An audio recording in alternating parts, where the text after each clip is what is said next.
আদর্শহীন নেতৃত্বের কারণে গত 15 বছর, আমি 17 বছর বলবো, আমরা কিভাবে একটা দুঃশাসনের মুখোমুখি হয়েছিলাম এবং একটা ফ্যাসিস্ট সরকার এদেশের ছাত্র জনতা থেকে শুরু করে রাজনৈতিক নেতৃবৃন্দ সকলের বুকে রক্ত তিনি কেড়ে নিয়েছেন এবং অনেক অনেক শহীদ হয়েছেন।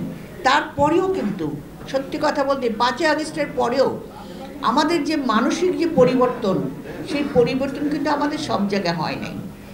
বিশেষ করে আপনারা একটা জিনিস মনে করবেন যে দীর্ঘদিনের যে কাঠামোগত যে প্রক্রিয়া চলে এসছে রাজনৈতিক দলের মধ্যে, সেটা পরিবর্তন করতে না পারলে আজকে আপনি শিক্ষিত মানুষরা হয়তো অনেক কিছু উপলব্ধ করে, গ্রামে গঞ্জেও আমি দেখেছি শিক্ষিত মানুষ হলেও তাদের মনের মধ্যে একটা জিনিস আছে, এতদিন আমরা কষ্ট করেছি, এখন কেন কষ্ট করব। কাজে আমি রক্ষক হই আর ভক্ষক হই, রক্ষক হয়ে ভক্ষক হই, তাতেও আমার কিছু আসে যায় না। এই চিন্তাধারাটা পরিবর্তন করতে হবে।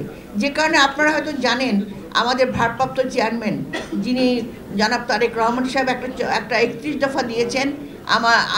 সেটা বিএনপি এবং যে সমস্ত রাজনৈতিক দল যুগপথভাবে আমাদের সঙ্গে আন্দোলন করে চলছেন, তারা আমরা সকলে মিলিত একটি পরিবর্তন দিয়েছেন, যে কাঠামোগত রাষ্ট্র কাঠামো পরিবর্তন, অর্থাৎ রাষ্ট্র কাঠামোর সঙ্গে সঙ্গে মানসিক যে পরিবর্তন বিভিন্ন সংস্কারের মধ্য দিয়ে আসবে, সেই পরিবর্তনের মধ্য দিয়ে কিন্তু আসবে আগামী দিনের বাংলাদেশ। সেই বাংলাদেশটা হয়তো আপনারা যেটা বলছেন যে এই মুহূর্তে আমরা যে নির্বাচন চাচ্ছি, কারণ নির্বাচন এখন দরকার, কারণ 17 বছরকে ভোট দিতে পারিনি আমরা ভুক্তভোগী এবং জনগণ ভোট দিতে পারিনি। সেখানে সেই নির্বাচনে হয়তো এবার যে প্রার্থীর কথা বলছেন, সে প্রার্থী হয়তো অনেকেই বিবেচনা করবে, বিশেষ করে রাজনৈতিক দলগুলো খুবই ভুক্তভোগী দীর্ঘ 15 বছরের। তারাও চিন্তা ভাবনা করবেন যে কোন প্রার্থী জনগণের আস্থা অর্জন করছে, শিক্ষাগত যোগ্যতা এটা সত্যি ওইভাবে ঠিক আমি বলবো প্রার্থী হিসাবে সেইভাবে যে আসতেই হবে। অনেক সময় দেখা যায় খুব সাধারণ একজন মানুষ, সে কিন্তু জনগণের আস্থা অর্জন করে সেই ওই এলাকায় কাজ করে জনগণের আস্থা অর্জন করতে পেরেছে।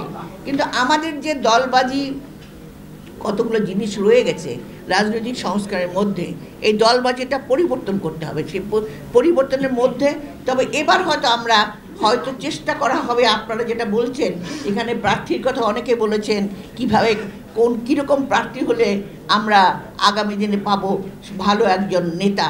সেই প্রার্থী হয়তো পরিপূর্ণভাবে না আসলেও আজকে আমার সমাজ আমাদের যে চ্যালেঞ্জটা জনাব তারেক রহমান দিয়েছেন, সেই হিসাবে যদি আমরা রাষ্ট্র কাঠামোটা পরিবর্তন করতে পারি, হয়তো 5 বছরে না হলেও 10 বছরের মধ্যে হবে। সেই পরিবর্তনটা আগামীর বাংলাদেশ কিন্তু সুন্দর মতো গড়ে উঠবে।